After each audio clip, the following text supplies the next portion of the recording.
سيدنا مولانا محمد وعلى آل سيدنا مولانا محمد صلى الله عليه وسلم আল্লাহর নবী গো মুহাম্মতের সাথে আপনি আমার সঙ্গে মুহাব্বত কেমন আছে তাও নবী পাক জবানে বলেছেন লা ইউমিনু আহাদুকুম হাত্তা আকুনা হাব্বা ইলাইহি মিন ওয়ালিদিহি ওয়া ওয়ালাদিহি ওয়ান নাসি আজমাইন।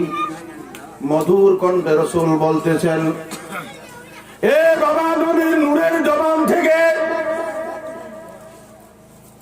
মধু কণ্ঠে মধু মাখা হাদিস শরীফে বর্ণনা রয়েছে। দয়ার রাসূল বলতেছেন লা ইউমিনু আহাদুকুম, তোমাদের মাধ্যমে কেউ ঈমানদার হতে পারবে না, কেউ মুমিন হইতে পারবে না, হাজি হইতে পারবে না, হাফিজ হইতে পারবে না, কারি হইতে পারবে না, মুফতি মুহাদ্দিস মাওলানা কোনো কিছুই বনতে পারবে না হাত্তা আকুনা আহাব্বা ইলাইহি মিন ওয়ালিদিহি ওয়া ওয়ালাদিহি ওয়ান নাসি আজমাইন। রাসূল বলতেছেন যতক্ষণ পর্যন্ত ওই বান্দা ওই বান্দির কাছে আমি নবী নিজের বাবার চাইতে, নিজের সন্তান সন্ততির চাইতে, নিজের বন্ধু বান্ধবের চাইতে, তামাম পৃথিবীর মানুষের চাইতে যতক্ষণ পর্যন্ত আমি নবী প্রিয় না হব, মাহবুব না হব, ততক্ষণ পর্যন্ত সেই বান্দা বান্দি মুমিন হইতে পারবে না। জোরে বলেন না সুবহানাল্লাহ। এখন আসুন আপনি আমি কত মায়া করি, মুহাব্বত করি, একটা হাদিসের মাফহুম বলি শেষ করব। আপনি আমি তরুণ যুবক প্রত্যেকেই নজওয়ানি কাল পেয়েছি বাবা। 20 বছর থেকে 40 বছর পর্যন্ত যেই 20টা বছর মধ্যে পেলাম, এই সময়টার নাম হলো তরুণ যুবক বয়স। এই প্রাপ্ত বয়স্ক অবস্থাটা প্রত্যেকেই পেয়েছি দয়ার নবী সাল্লাল্লাহু আলাইহি ওয়াসাল্লামের জামানায়। সবাই জানেন, জানা কথাই বলতেছি, লক্ষ্য করুন। নবীর দুশমন কে ছিল বাবা? আবু জেহেল, উতবা, সাইবা, মুগীরা, আবু সুফিয়ান, বড় বড় মক্কার লিডাররা নবীর দুশমনী করেছে, কিন্তু তারা জানে মুহাম্মদ সত্য নবী, এতে কোনো সন্দেহ নাই। জানতো না তারা? জানতো, জানার পরেও মানতে পারে নাই, ঠিক না? জানার পরেও বুঝার পরেও তারা নবীকে নবী হিসাবে মানতে পারে নাই, মানে নাই, যার জন্য তাদের ঠিকানা হবে চিরতরে জাহান্নাম। জোরে জোরে কন্যা নাউযুবিল্লাহ। আমার বন্ধুরা, আমার বাবারা, আমার ভাইয়েরা, আমার প্রাণের দুষ্করা শুনে নাও। আল্লাহর নবী দুজাহানের বাদশার সঙ্গে উহুদের যুদ্ধের ঘোষণা হয়ে গেল। উহুদের যুদ্ধে যাবে, সব সাহাবীকে নবী মোতায়েন করতেছে, সেনা বাহিনী প্রস্তুত করতে যাওয়ার মাধ্যমে ছোট্ট দুই বালক, ইন্নালিল্লাহ, হযরতে হামজালা রাদিয়াল্লাহু তাআলা আনহু নবীর পাগল সাহাবী, যুবক সাহাবী ছিলেন। ওই দিন বিবাহ করে বাড়িতে নিয়ে আসছেন। যেদিন যুদ্ধের তারিখ হলো ওই দিনই হযরতে হামজালা নতুন বউ নিয়ে বাড়িতে চলে আসছেন। নবী বললেন, হামজালা রে, তোমার যুদ্ধে যেতে হবে না, তুমি বিবির হক, স্ত্রীর হক আদায় করো। তোমার উপর ফরজ করা হয়েছে, তুমি বিবির হক আদায় করো। আজকের জন্য তোমার জিহাদ করা ফরজ না। জোরে কোন সুবহানাল্লাহ। নবী চলে গেলেন উহুদের ময়দানে। সংক্ষিপ্ত বলতেছি, শর্ট করে বলতেছি, সময় সংকীর্ণ। লক্ষ্য করুন, ভালো করে খেয়াল করবেন। উহুদের ময়দানে যাওয়ার পরে প্রথম অবস্থায় সাহাবায়ে কেরামের গাফলতিতে মুসলমানের পরাস্ত হলো। অথচ দয়ার নবী সাল্লাল্লাহু আলাইহি ওয়াসাল্লামের দুইটি দাঁত মোবারক শহীদ হয়ে গেলেন। জোরে কোন সুবহানাল্লাহ। দ্বন্দ্ব বেদনায় নবী অস্থির। শয়তান মদিনায় এলান করে দিল, আর কি চাও, তোমাদের নবী আর বেঁচে নাই, তোমাদের নবী মুহাম্মদুর রাসূলুল্লাহ শহীদ হয়ে গেছে। জুরে কন্না নাউজুবিল্লাহ। নবীকে শহীদ করা মানুষ আছে পৃথিবীর? কথা বলেন, আছে কি? নাই। যেহেতু আল্লাহর নবী আল্লাহ পাকের জিম্মায় রয়েছে, সব সময় আল্লাহ হেফাজত করেছে। লক্ষ্য করুন, দয়ার নবী সাল্লাল্লাহু আলাইহি ওয়াসাল্লামের এই খবর পাওয়ার পরে গভীর রাত্রে হযরতে হানজালার কানে আওয়াজ চলে গিয়েছে। কে জান বলতেছে, নবী আমার শহীদ বরণ করেছে, শহীদ হয়েছে। চিৎকার দিয়ে উঠে বললেন, বিবি গো উঠো উঠো, আমার যুদ্ধের জামাজোরা, যুদ্ধের জাওরা দাও, যার খাতিরে আমি ইসলাম কবুল করেছি, ধর্ম নিয়েছি, মুসলমান বলেছি, তিনি যদি দুনিয়ায় নাই, আমি হানজালার দুনিয়ায় থাকতে চাই না। হযরতে হানজালা রাদিয়াল্লাহু তাআলা আনহু যুদ্ধের পোশাক পিন্দে বলে গেলেন, বিবিকে ওসিয়ত করলেন, বিবি রে,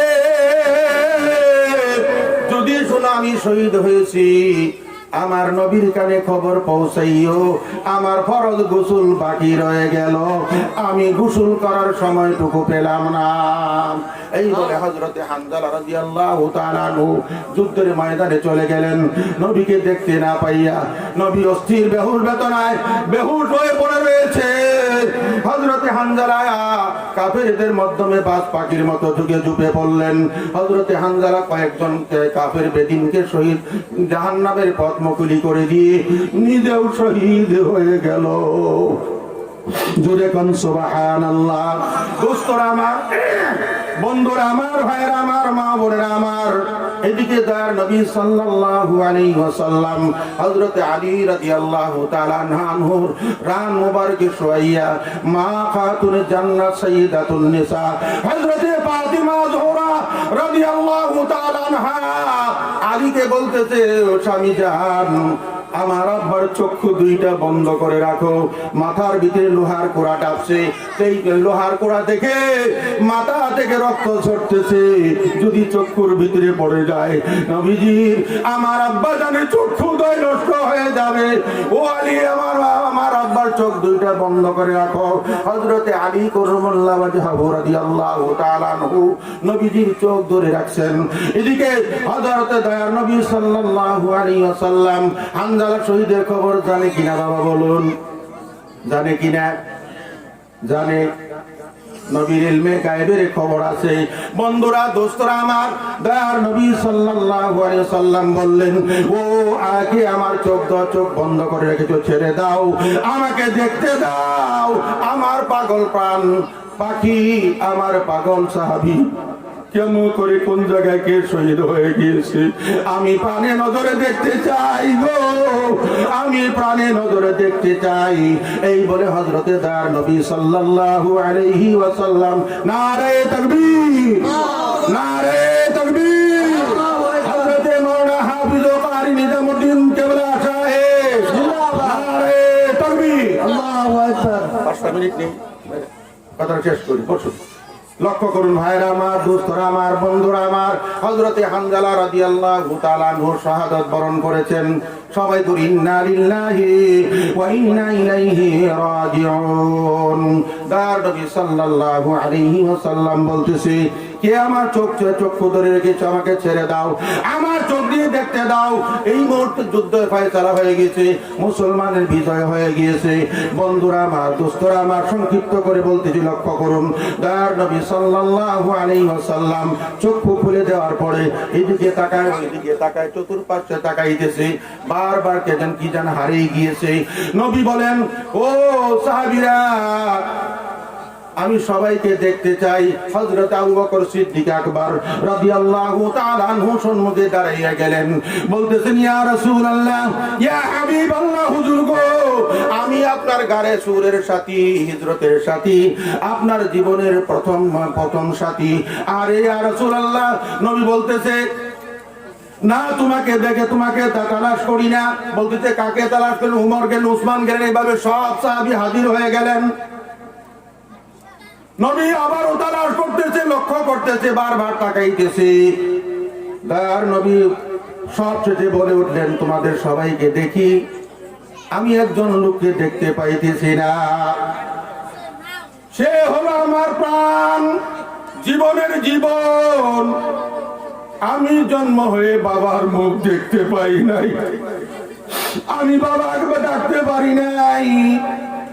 আমাকে যে ছোট্টবেলায় কুলে কাহে নিয়ে মানুষ করেছে, আদর দিয়েছে, বাবার স্নেহ মমতা দিয়েছে, তিনি হলেন আমার চাচা আমির হামজাকে আমি দেখতে পাইতেছি না। আমার দুস্তরা, আমার ভাইয়েরা, আমার বাবারা, হাদিসের মফহুম একবারে ছেড়ে গেলেও পাপ হবে। সংক্ষিপ্তভাবে আংশিকভাবে বলতেছি, লক্ষ্য করুন। দয়ার নবী সাল্লাল্লাহু আলাইহি ওয়াসাল্লামের কথায় হযরত আবু বকর, ওমর ফারুক, ওসমান গনি, মশহুর সাহাবী কয়জন ময়দানে উহুদে তালাশ করতেছে, কোথাও আমির হামজার লাশ দেখা যায় না। একটি লাশ পেল, যার মাথা নাই, চক্ষু নাই, কান নাই, নাক নাই, বুকটা ফাড়া, বুকের ভিতর থেকে কলিজা ফেফড়া কিছুই নাই, সব কিছু বের করে জায়গায় জায়গায় কলিজাগুলো টুকরা টুকরা করে ছেঁচড়া চুচড়া করে, এ ভাইরা বন্ধুরা, জায়গায় জায়গায় ফেলে রাখা হয়েছে। হযরত আবু বকর বললেন, এটাই হয়তো আমির হামজার লাশ হবে। এই বলে নবীজিকে খবর পৌঁছাইলেন। নবী আবার বলতেছে, আমাকে ধরো, আমাকে নিয়ে চলো আমার চাচার কাছে। দয়ার নবী সাল্লাল্লাহু আলাইহি ওয়াসাল্লাম জরাজীর্ণ বিশ্ব দন্ত বেদনা নিয়ে, আপনি আমার পাগল, আপনি আমার পিয়াসী, গোটা পৃথিবীর উম্মতারির পাগল নবী, চাচার লাশের কাছে গিয়ে রক্ত মাখা শরীর, রক্ত মাখা ডেড বডি, তার নবী পাঞ্জাতে ধরেছিলেন। জোরে কোন সুবহানাল্লাহ। সারা রক্ত নবীদের গায়ে লেগে হাত মুবারক রক্তাক্ত হয়ে গেল। রক্ত মাখা দুইটা হাত আকারের দিকে উঠাইয়া বলতেছিল, ইয়া ইলাহি, ও মাবুদ গো, আমি যেই ধর্মের জন্য, আমার যেই ধর্মের সত্যের সন্ধানের জন্য দুনিয়াতে তুমি আমাকে পাঠাইছিলে, ও আমার আল্লাহ রাব্বুল আলামিন গো, আজকে আমার প্রাণের চাচা, আমার কলিজার চাচা টুকরা, আমার চাচা জানের রক্ত মুবারক হাতে নিয়ে তোমার কাছে দরখাস্ত করতেছি আল্লাহ, কাল কিয়ামতের মাঠে আমার চাচা, আমার বংশের রক্তের বিনিময়ে আমার আনেওয়ালা যায় কিয়ামত পর্যন্ত যত উম্মতারি দুনিয়াতে হবে, সবগুলাকে তুমি জান্নাত দিয়া দিও। জোরে জোরে কন্যা সুবহানাল্লাহ। বন্ধুরা আমার, আমরা জান্নাত চাই না জাহান্নাম চাই? কারা কারা জান্নাতে যাইতেছে আশা আছে? হাত উঠান। আল্লাহ কবুল, হাত তুলেন। কারা কারা আমরা জান্নাত চাই? হ্যাঁ, হাত নামান। আল্লাহ কবুল করুক, সকলে বলি আমিন। এখন যদি বলতে চাই জাহান্নাম, কেউ হাত তুলবেন না? তো কেউ তুলবেন না। কিন্তু যদি নবীর প্রেম ভালোবাসা চেনাই থাকে রে বাবা, অবশ্যই আল্লাহ তাআলা আপনি আমাকে জান্নাতি মেহমান করবে, এতে বিন্দু মাত্র সন্দেহ নাই। জুড়ে জুড়ে করে আল্লাহুম্মা আমিন। যাই হোক, বহু সময় নিলাম, আপনাদের নষ্ট করলাম। আর খুব সংকটের শর্ট সময়ের ভিতরে আলোচনা করা খুবই অসম্ভব। অল্প সময়ের ভিতরে এগুলো কথা সুন্দর হয় না, মজা হয় না, ভালো হয় না। তবে যাই না, যতটুকু বললাম এতে আপনারা যদি বুঝছেন, আশা করি মানবেন ইনশাআল্লাহ। মানা যাবে? কথা বলেন, কথা কোন মানা যাবে না ইনশাআল্লাহ? কারা কারা মানবেন একটু হাত তুলি, আমরা দেখি, আল্লাহকে দেখাই। গভীর রাত্র গভীর হয়েছে, আল্লাহ কবুল করো, সকলে বলি আমিন। সবাইকে আল্লাহ দিনদার, পরেজগার, ইমানদার, আল্লাহ রসুলের প্রেম সিনাই নিয়ে দুনিয়া থেকে যাওয়ার মতো শেষ নিঃশ্বাস ত্যাগকালে ঈমান সঙ্গে নিয়ে কবরে যাওয়ার তৌফিক দান করুক, সকলে বলে আমিন। অবশেষে সব আলোচনা শেষে আপনাদের কাছে একটি দোয়ার দরখাস্ত রাখতে চাই। হতভাগা, কাঙ্গাল, বাবাহারা, মাহারা দুজনই দুই তরফ আমার দুনিয়া থেকে বিদায় হয়ে গিয়েছে। আমি গুনাহগার, বাবার চরণ ধুলি মাথায় নিয়ে, মার আশীর্বাদ নিয়ে আপনাদের সম্মুখে বসি। শুধু এখানেই না, সারা আসামি যাই। সবার কাছে দোয়ার দরখাস্ত চাই, আল্লাহ তাআলা যেন আমার মা বাবাকে কঠিন কবরে জান্নাতের বিছানা, জান্নাতি মেওয়া, জান্নাতি হাওয়া দিয়ে আরামে রেখে কাল কিয়ামতের মাঠে কাল কিয়ামতের মাঠে জান্নাতি ফেরদাউসের অধিকারী করে দেন। সকলে বলি আমিন। আমি আপনাদের জন্য দোয়া করব, আর হতভাগার জন্য দোয়া করবেন। যতদিন আল্লাহ বাঁচে দম হায়াতে দুনিয়াতে রাখবে, ততদিন দ্বীনের খেদমত, কোরআন ও হাদিসের মতে আমল করার মতো যেন আল্লাহ আমাকে তৌফিক দেয়। শুধু তাই না, যতটুক দরকার কোরআন হাদিস বলার জন্য বা বোঝার জন্য, অতটুক ইলম ও হিলিম এবং মানার শক্তি যেন আমাকে এবং কণ্ঠ যেন আল্লাহ দান করে। সকলে বলি আমিন। এখানেই বলি, আপনাদের কাছে যতটুকু বললাম এর ভিতরে ভুল ত্রুটি অবশ্যই হয়েছে। যদি ভুল হয়েছে দয়া করে আল্লাহ যেন আপনাদের স্মৃতি থেকে, মাথা থেকে গুলো দূর করে দেয়। আর যদি সত্য বলেছি, হক বলেছি, আল্লাহ তাআলা সবাইকে যেন আমল করার তৌফিক দান করে। এখানেই বলে আমার চোখ বক্তব্য ওখানে শেষ করছি। আল্লাহ হাফিজ। ওয়া আখিরি দাওয়ানা আলহামদুলিল্লাহি রাব্বিল আলামিন। আসসালামু আলাইকুম ওয়া রাহমাতুল্লাহি তাআলা ওয়া বারাকাতুহু। ওয়া আলাইকুম আসসালাম ওয়া রাহমাতুল্লাহ।